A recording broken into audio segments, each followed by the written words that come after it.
అసలు మార్వాడీలు ఎందుకు వెళ్ళిపోవాలి తెలంగాణ నుంచి?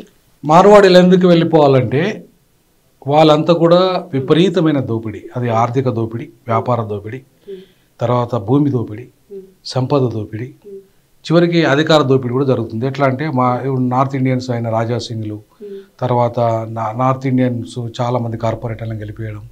భవిష్యత్తులో ఇది నార్త్ ఇండియా కాలనీగా మారిపోతుంది. ఒకప్పుడు బ్రిటిష్ కాలనీగా ఎట్లయితే మారిందో ఇండియా, ఇప్పుడు మొత్తం ఇండియా అంతా నార్త్ ఇండియా మన గుజరాతీ కాలనీగా మారుతుంది. ప్రధానంగా నార్త్ ఇండియా కాలనీగా మారే అవకాశం ఉంది. సో కాబట్టి ఇవాళ ఈ దోపిడీ ఆగాలంటే మనం ఆంధ్ర వాళ్ళని కేవలం అధికారం దోపిడీ జరిగినందుకే ఎలగొట్టినాం. ఇంకా వాళ్ళు వ్యాపార రంగంలో ఈ స్థాయిలో రాలేదు, ఇంకా వాళ్ళు వాణిజ్య రంగంలో రాలేదు, వాళ్ళు ఇంకా ఈ రకంగా భూమి దోపిడీ అన్ని దోపిడీ ఈ స్థాయిలో జరగలేదు. కానీ 1910లోనే అంటే 1910లో నాన్ ముల్కి గో బ్యాక్ అన్నాం. అంటే నాన్ ముల్కి అంటే ఎవరు? North Indians. ముల్కి అంటే సౌత్ ఇండియా, దక్కన్ పీపుల్. ఇప్పుడు నిజాం కాలం అంటే ఏంది? దక్కనీస్ అన్నట్టు. అంత దక్కనీస్ అంటే దక్కన ప్రాంతం వాళ్ళు. సో అంటే లోకల్ వాళ్ళ.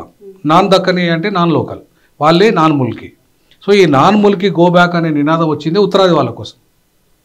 మరి మనము దాన్ని కాస్త నాన్ ముల్కిది మన ఆంధ్రలోకి ఇక్కడున్న ఎవరైతే కమ్యూనిస్టులు ఉన్నారో, ఎవరైతే ఇక్కడున్న దొరలు ఉన్నారో, భూస్వాములు ఉన్నారో, వాళ్ళు ఆంధ్రలో నిలగొట్టి తెలంగాణ దొరల కోసం, తెలంగాణ రైట్ల కోసం, అధికారం కోసం దాన్ని అటు డైవర్ట్ చేశారు యాక్చువల్గా. కానీ యాక్చువల్గా అది అసలైన ఉద్యమం ఏంటంటే ఉత్తరాది వాళ్ళు గో బ్యాక్. అది నాన్ ముల్కి అంటే ఉత్తరాది వాళ్ళు, తెలుగు వాళ్ళు కాదు.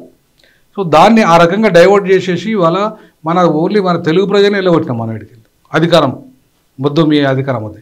ఇవాళ మరి ఉత్తరాది వాళ్ళది ఎట్లా ఎలగొట్టుకుంటుంటాం? ఉత్తరాది వాళ్ళ దోపిడీ మొత్తం హవాలా కుంభకోణం వాళ్ళే చేస్తున్నారు.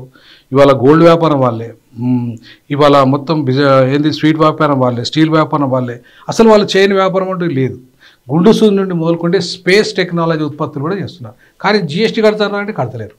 మీరు వెళ్ళండి గుజరాత్ గల్లీ పోండి, తర్వాత చోర్ బజార్ పోండి, అట్లా ఇంకా అన్నీ ఏదైతే బేగం బజార్ పోండి, ఏ బజార్ పోండి, ఎవరున్నారు వ్యాపారస్తులు అంటే వాళ్ళే.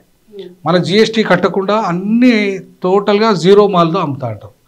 మొత్తం కల్తీ. ఇవాళ మొత్తం టోటల్ కల్తీ. వాళ్ళ ఒక్కటన్నా మంచి లేరు. ఇప్పుడు మీరు చూడండి, చాలా కేసులు కల్తీ కేసులు అని ఎవరి మీద అయినాయంటే వాళ్ళ మీద అయినాయి. ఎందుకు అయినాయి అంటే మొత్తం కల్తీ వ్యాపారం వాళ్ళదంతా. సో కాబట్టి ఇట్లాంటి కల్తీగాన్లు, కంత్రిగాన్లు, ఇప్పుడు చెడ్డీ గ్యాంగులను దొంగతనాలు చేసేది కూడా ఉత్తరాది వాళ్ళే. సో ఇట్లాంటి వాళ్ళంతా కూడా హవాలా, రోజు లక్షల కోట్ల రూపాయలు హైదరాబాద్లో హవాలా బిజినెస్ నడుస్తుంది. దానికి కూడా గవర్నమెంట్ ట్యాక్స్ ఇవ్వదు. ఇలా మనం సారా తాగుతున్నాం, కళ్ళు తాగుతున్నాం, ట్యాక్స్ కడుతున్నాం. వీడు ఇన్ని లక్షల కోట్ల వ్యాపారం చేసుకుంటా దేశానికి ట్యాక్స్ కట్టకుండా ద్రోహం చేస్తున్నవాడట దేశభక్తుడట, ట్యాక్స్ కడుతున్నవాడట దేశద్రోహి అట. బండి సంజయ్కి ఏమైనా బుద్ధి ఉన్నదా?